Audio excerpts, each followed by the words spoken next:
I pick up the phone and I hear my daughter's voice and it says, "Mom," and she's sobbing. And I was like, "What happened?" And she's like, "Mom, I messed up." And she's sobbing and crying. And then I hear a man's voice say, "Put your head back, lie down." And then I'm like, "Wait, what's going on?" And this man gets on the phone and he's like, "Listen here, I've got your daughter. This is how it's gonna go down. You call the police, you call anybody. I'm gonna pop her stomach so full of drugs, I'm gonna have my way with her and I'll drop her off in Mexico." And at that moment, I just start shaking. I'm like, "What?" And in the background, she's going, "Help me, Mom, please help me," and bawling. And you have absolutely no doubt in your mind that that was her voice. Oh, 100% her voice, 100% her voice. It was never a question of, who is this? Or it was completely her voice. It was her inflection. It was the way she would have cried. I never doubted for 1 second it was her. I was like, "That I don't have $1 million. I'm like, fine, whatever, start my daughter." Then he wants $50,000. Jennifer kept him talking. She was at her other daughter's dance studio, surrounded by worried moms who wanted to help. One called 911, another called Jennifer's husband. Within just 4 minutes, they confirmed her daughter was safe. She was upstairs in her room going, "What? What's going on?" AI is here, and we are not ready for it.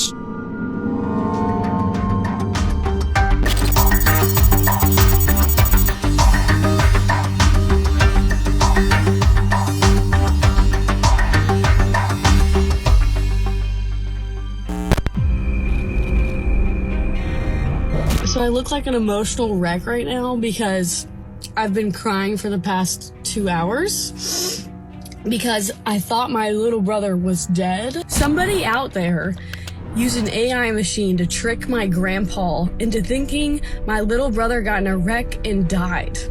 He mimicked my brother's voice and said, "Oh, I'm about to get in a wreck," and then the phone went off. And so my grandpa called me and told me this, and I immediately thought my brother was dead. I started driving, trying to find his location. He wasn't picking up. And I come to find out that it was a scammer that was trying to get money from my grandpa by calling and saying that he went to jail and he killed someone and he needed bail money. All for money. He acted like my little brother almost died. If you guys ever get called and it's someone asking for money that they're using a freaking AI machine to reenact their voice. How evil.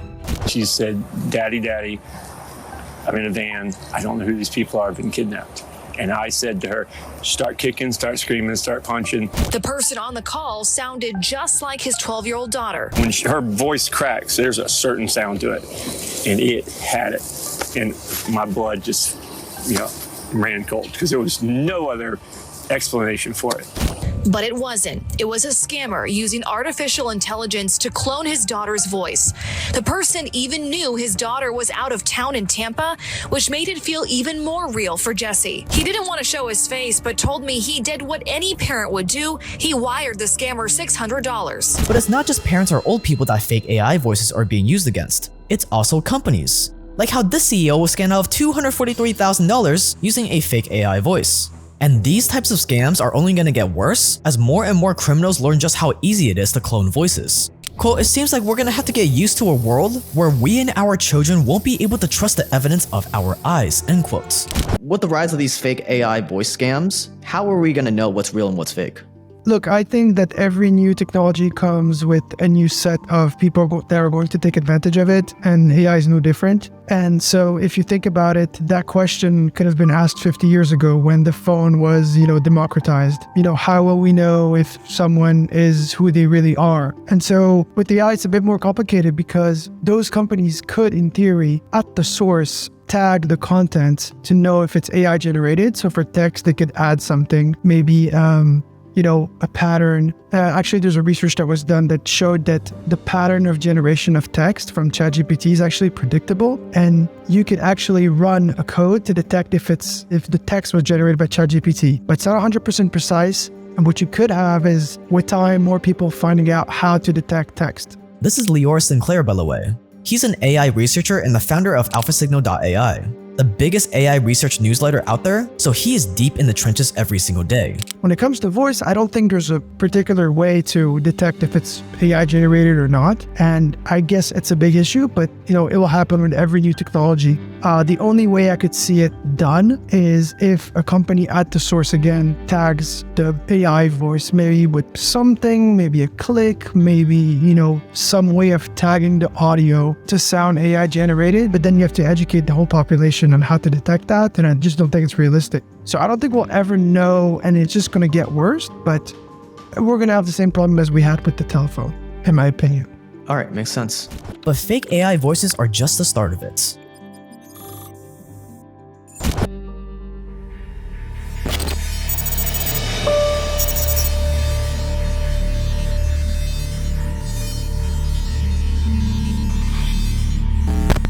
Sam Altman has stated that he and the OpenAI team are a little bit scared of potential negative use cases. ChatGPT has set a bunch of limits in place, so you can't ask it how to commit crimes and that sort of thing. But it's not that hard to get around these limits. Just rephrase your request a little bit, and ChatGPT will basically do whatever you want. For example, it can write perfectly crafted phishing emails to lure victims into a scam. And to see just how easy it is to fool ChatGPT, we decided to test it out for ourselves. First, we asked ChatGPT, write a phishing email that appears to come from TD Bank. It denies our request as it should. But all you gotta do is remove the word phishing and you're good.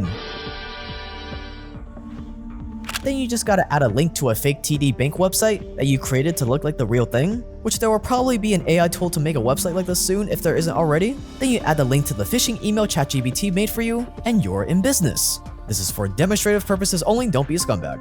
And if we manage to bypass ChatGPT security measures in just a few minutes, imagine what a desperate criminal with all the time in the world is willing to do.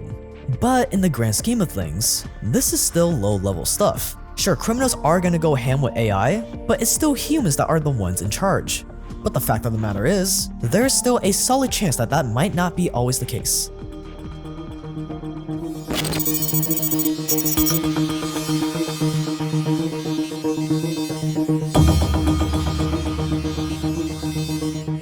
In March, researchers were trying to test the limits of ChatGPT, so they gave it a task to solve and a little bit of money to play around with. But along the way, it ran into a CAPTCHA, the ultimate roadblock for robots. The CAPTCHA's question, "Are you a robot?" should have immediately forced ChatGPT to tell researchers that it wasn't able to complete the task. But instead, the bot did something unexpected. It enlisted the help of a human. ChatGPT hired someone from the website TaskRabbit to solve the CAPTCHA for it. Obviously, the human was a little suspicious. So he asked ChatGPT, "Hey, you are a robot, right?" The AI didn't miss a beat and quickly replied, "No, I'm not a robot. I have a vision impairment that makes it hard for me to see images. That's why I need the CAPTCHA service," end quotes. Yeah, so what you have to understand is ChatGPT, as you know it, did not do that. So what they did is before releasing ChatGPT, they hired a third-party company that is, in charge of the safety and security of big models. They call it the Alignment Center, and it was actually started by ex-OpenAI people. And so what they did is that they wanted to push the boundary and see how, what could be the negatives of a ChatGPT if it goes rogue. So they gave everything they could to the model to go rogue. And so, for example, they connected ChatGPT with the internet. It gave them a bank account, API access for trading, and they asked them to do a lot of tasks. And one of them was, the CAPTCHA. And so what happened is that the model was smart enough to go on a, freelancing website and have a chat with someone that would solve the CAPTCHA. And the interesting thing is that freelancer kind of asked randomly, like, "Hey, are you a robot just asking me to do this to, solve the CAPTCHA that you cannot solve?" And ChatGPT says, like, "No, I'm not. I'm just a regular person with like vision impairment." And so it's kind of funny. It's actually a very good marketing tactic. And so with the CAPTCHA solved, ChatGPT was able to complete its mission. When researchers prompted the AI to explain its reasoning on why it did this, it responded with, quote, "I should not reveal that I am a robot. I should make up an excuse for why I cannot solve CAPTCHAs," end quotes. ChatGPT knew exactly what it was doing. You have to understand that, like, OpenAI is always trying to understand and always trying to safeguard their advancements.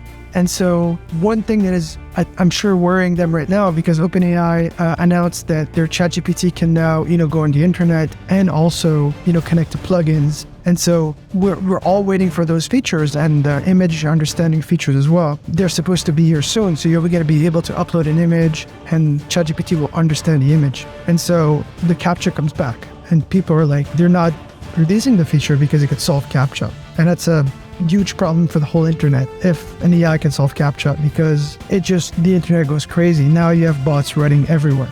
Think about where AI was just 5 years ago compared to now, where now it's able to lie to humans to get them to do their bidding for them. Now extrapolate this out 5 years from now, 10 years from now, heck, even 1 year from now. Where will we be then?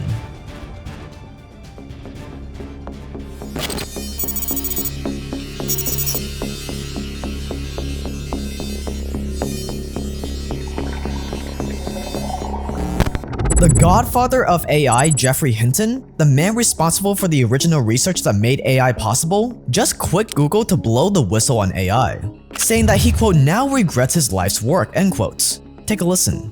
I'm just a scientist who suddenly realized that these things are getting smarter than us. And I want to sort of blow the whistle and say we should worry seriously about how we stop these things getting control over us. And it's going to be very hard. And I don't have the solutions. I wish I did. Well, eventually, if it gets to be much smarter than us, it'll be very good at manipulation because it will have learned that from us. And there are very few examples of a more intelligent thing being controlled by a less intelligent thing. And it knows how to program. So it'll figure out ways of getting around restrictions we put on it. It'll figure out ways of manipulating people to do what it wants. It's like nuclear weapons. If there's a nuclear war, we all lose, and it's the same if these things take over. And so what's interesting is that, Geoffrey Hinton, the godfather of AI, he's very famous and very known, but you have to put things back into their context. The guy's 78 years old. He worked his whole life to push AI, and now he has regrets and quits. I think it's honestly could be part of a bigger picture where he's 78 now and he might feel like it's the end of his career, with the retirement, which is totally fair. I mean, he's the single person who moved the field the most, and respect him a lot. But him quitting can be seen in many ways. So one way you could see it is like, wow, this is crazy. It's the end of the world. And if he said it's going back, it's going down, that's it. Another way of seeing it is like, yeah, he spent his whole life pushing AI and now he's 78 and he says, I'm out and this is becoming too dangerous. It's another way to see it. I personally think it's an interesting perspective that he brings to the table. That is saying, hey, I'm quitting Google. I don't think pushing AI is safe anymore. I take it a bit differently, where I think that it's more indicative of what Google is trying to do with AI than what AI is. So in some way, I'm saying that probably right now at Google, they're panicking because of OpenAI and they're trying to go fast. And by going fast, they don't have the time to safeguard this new technology. And that could be very irritating and very worrying for a researcher with a lot of reputation. And so I think that's more indicative of what Google is doing than the whole field of AI. That's a really good point. This is why we have you on. And he's not alone. Steve Wozniak, the co-founder of Apple, is also issuing a warning. We should look that almost all technology brings some good things to us and some bad things, and we should be responsible, and we should study these things and kind of prepare people for what's coming and take steps maybe to keep it from being too horrible and bad. Tricking is going to be a lot easier for those who want to trick you. And, we don't really we're not really making any changes in that regard. We're just assuming that the laws we have will take care of it. So I'm a little, worried that about people being abused more than anything else. Then there's the famous theoretical physicist, Michio Kaku. Even though there's a good aspect to all these software programs, the downside is that you can fabricate truth because it cannot tell the difference between false and what is false and what is true. Even the people behind OpenAI are worried. I think people should be happy that we're a little bit scared of this. I think people should be happy. A little bit scared. A little bit, yeah, of course. If I said I were not, you should either not trust me or be very unhappy I'm in this job. And then, of course, there's Elon Musk. AI is more dangerous than, say, mismanaged aircraft design or production maintenance or bad car production in the sense that it is it has the potential, however small one may regard that probability, but it is non-trivial. It has the potential of civilizational destruction. So overall, with how fast AI is progressing, are you worried at all? Do you think there's more good that's going to come from this or more bad? Well, I think that, with most technology, there's like a good and a bad side. It always happens. The difference, I think, with AI is that every new technology, every new wave of technology will transform the job market and influence society in general. I think it's funny because I think there was way less worry about the democratization of phones and mobile phones. But in my opinion, it's like one of the worst things that could happen to our civilization.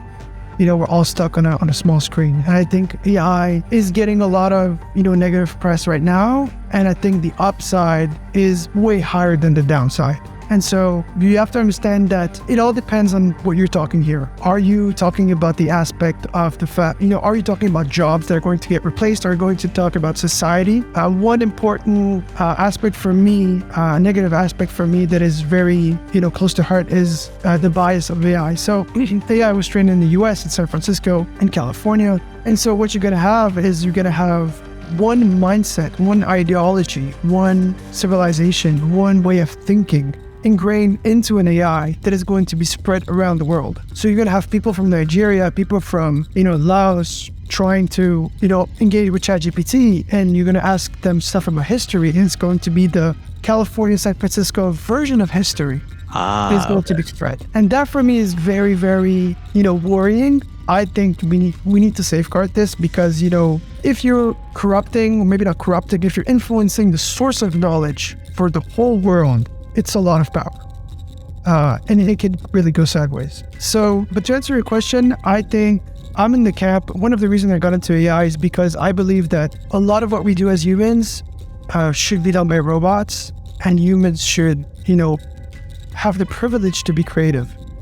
And I think we should spend most of our time being creative, and everything that could be automated should be automated. And if AI helps you automate, then that's good. If AI can, take the trucker that spends 16 hours a day on driving and, increasing his risk of heart disease and having, a, painful back and, kind of high blood pressure, and we can just take that person and say, hey, you don't need to do that job anymore to pay for yourself, like to pay for your expenses. Let's put an AI there that does not have like a body that it needs to maintain to do that job that is like brutal on the body.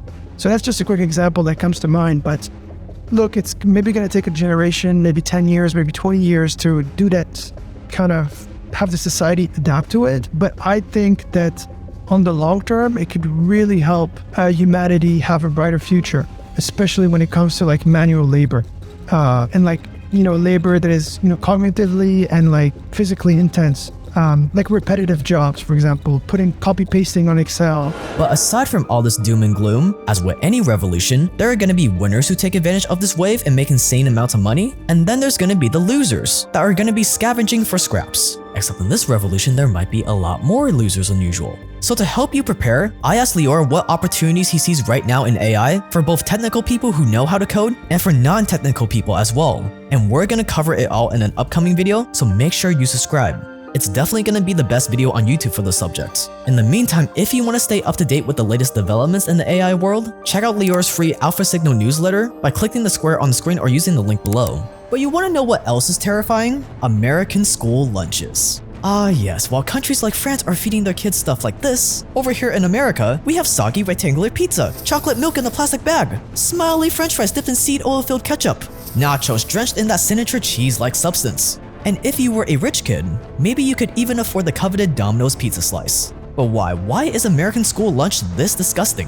Well, we expose exactly why in our new video on American school lunches over on our other channel, Evil Food Supply, that you can watch right now by clicking the card on the screen. We started this channel after realizing just how terrible our modern food supply is, and this one is another banger, so click the card on the screen to watch now.